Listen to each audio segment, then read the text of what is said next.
हमारे चैनल को सब्सक्राइब कीजिए और हमारी लेटेस्ट वीडियोस की नोटिफिकेशन के लिए बेल आइकन दबाना मत भूलना।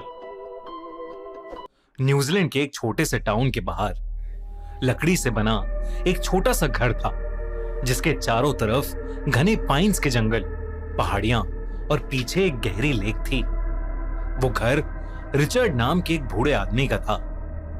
एक दिन वहां जब एक पोस्टमैन गया तो रिचर्ड का घर खुला पड़ा था। पोस्टमैन रिचर्ड का नाम पुकारते हुए अंदर घुसा तो उसने देखा कि रिचर्ड वहां था ही नहीं। पूरा घर खाली था। रिचर्ड कुछ दिनों से मिसिंग था। जब ये बात पुलिस को पता चली तो उन्होंने पूरी प्रॉपर्टी, आसपास के लेक और जंगल में उसे बहुत ढूंढा, लेकिन वो कहीं नहीं मिला।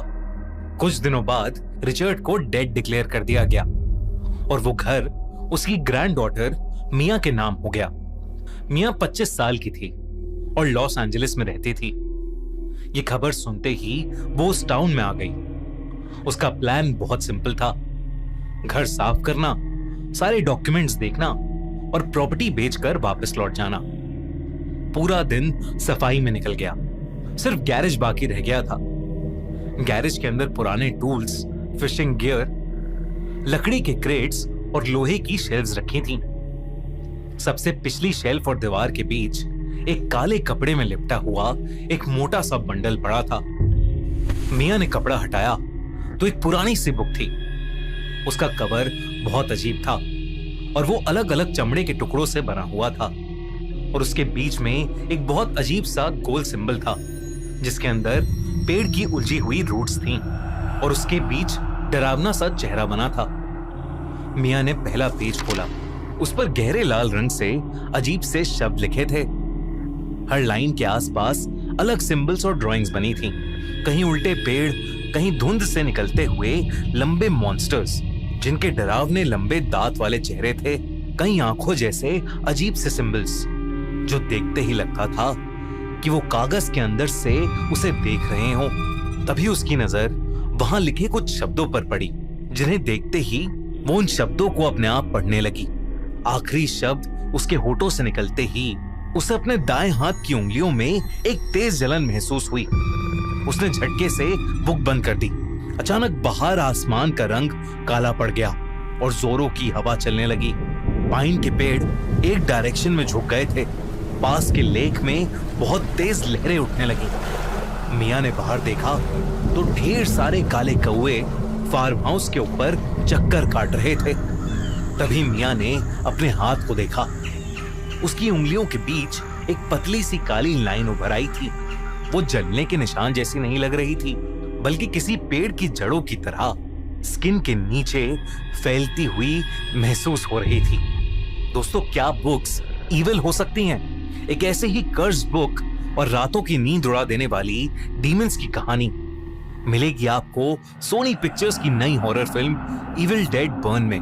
अपने फियोंसे की मौत के बाद एलिस उसके परिवार के फार्म हाउस पहुंचती है, लेकिन वहां उसे एक बहुत ही creepy book of the dead मिलती है, जिसमें लिखे हुए वर्ड्स पढ़ने के बाद वो एक एशियंट डिमोनिक एंटिटी को जगा देती है और वो एंटिटी धीरे धीरे पूरे घर को एक लिविंग हेल बना देती है। क्या होगा एलिस का? क्या एलिस उस एशियंट एंटिटी से बच पाएगी?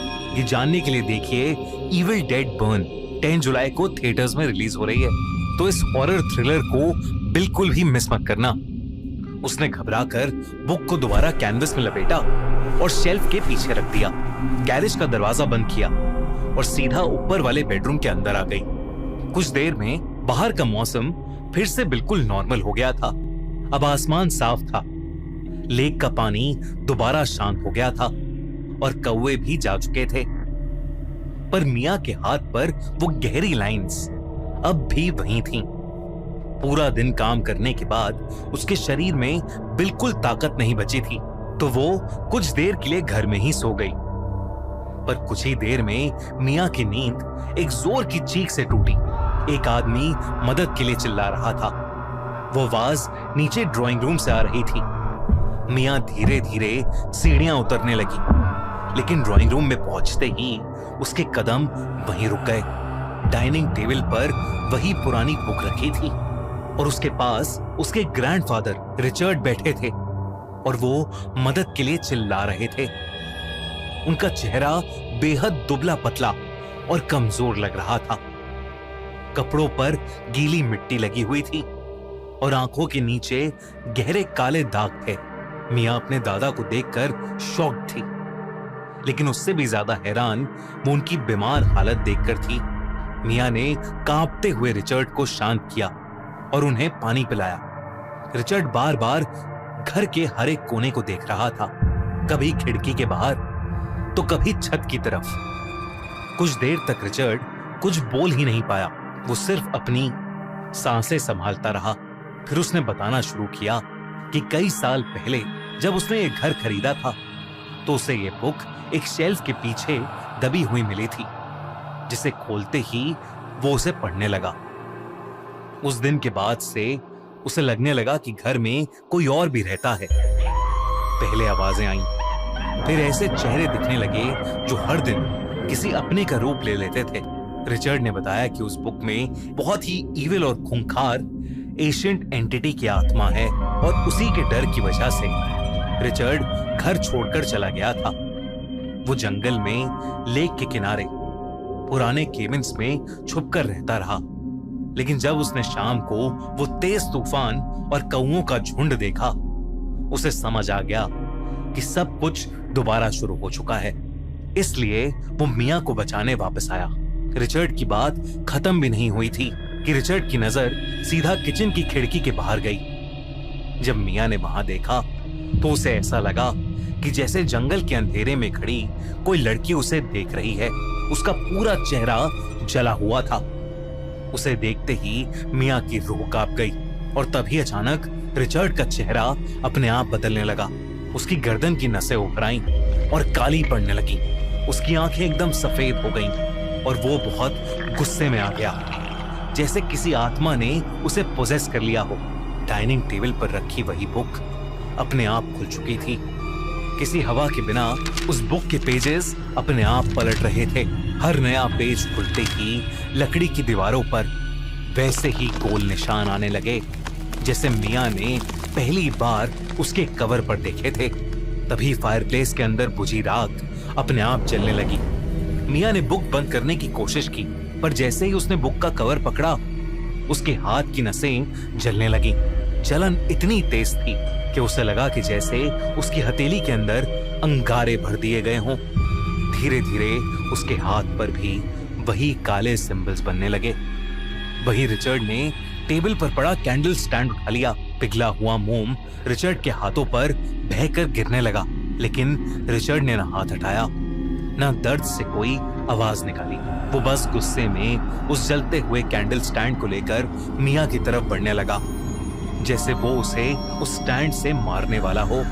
बाहर आसमान फिर से काला हो गया और ढेर सारे कौओं का झुंड आसपास घूमने लगा। मिया ने कैंडल स्टैंड से बचते हुए रिचर्ड को धक्का दिया तो रिचर्ड दीवार से टकरा गया और उस कैंडल स्टैंड से घर के कर्टेन्स ने आग पकड़ ली। एकदम से पूरा का पूरा घर जलने लगा। रिचर्ड भी उस आग में झुलस गया। मिया किचन की खिड़की से बाहर जंगल में निकलने की कोशिश कर रही थी, जहां वो जली हुई लड़की खड़ी थी, लेकिन खिड़की खोलते हुए उसने देखा वो लड़की कोई और नहीं, खुद मिया है। और तभी आग की लपटों ने मिया को भी घेर लिया। कुछ देर बाद फायर ब्रिगेड तो वहां आई, लेकिन तब तक बहुत देर हो चुकी थी। जब पुलिस वहां पहुंची तो उन्हें रिचर्ड और मिया की जली हुई बॉडीज मिली, जिन्हें देखकर वो शॉक्ड थे। पूरा घर जल के राख हो गया था, पर वो बुक ऑफ द डेड अभी भी टेबल पर पड़ी एकदम सही सलामत थी। दोस्तों, अगर आपको कर्स बुक्स दिमाग हिला देने वाला सुपर नेचुरल हॉरर और नॉन स्टॉप टेरिफाइंग एक्सपीरियंस पसंद है तो इविल डेड बर्न को थिएटर्स में बिल्कुल भी मिस मत करना। Releasing on 10 July only in theatres near you. और अगर आपको ये वीडियो अच्छी लगी तो हमारा चैनल खूनी मंडे सब्सक्राइब करना बिल्कुल मत भूलना।